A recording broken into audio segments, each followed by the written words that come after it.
tankless water heaters acting up? Here's how to spot the signs that yours might need some serious fixing before things get worse. So, first off, keep an eye on the water pressure gauge. It's like your heater's heartbeat. If the pressure drops below 1.5 bar, you might need to add water using that filler loop thingy. But heads up, if the pressure keeps creeping back up, it could mean the filler loop valve is leaking and letting water in non-stop, which means you gotta replace that valve. Also, sealed systems have this part called an expansion vessel that keeps the pressure steady around 1.5 bar. If that vessel leaks or loses air, the pressure will rise and the pressure relief valve will kick in around 3 bar, letting water out through an overflow pipe. You'll notice water dripping or gushing somewhere near your heater.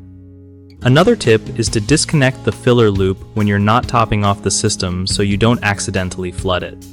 If you start seeing water where it shouldn't be or pressure swings all over the place, these are big red flags your heater needs attention. Don't wait too long, or you'll end up with a pricey mess.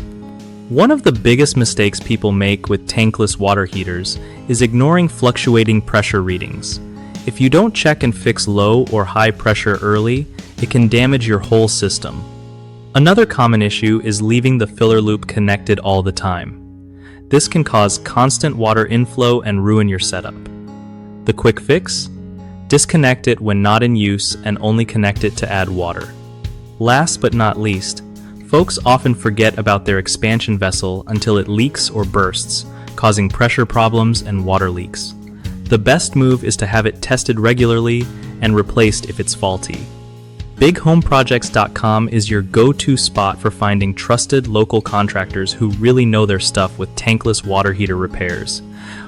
Plus, if you're a contractor, it's a solid way to get work from homeowners looking for reliable pros in the area.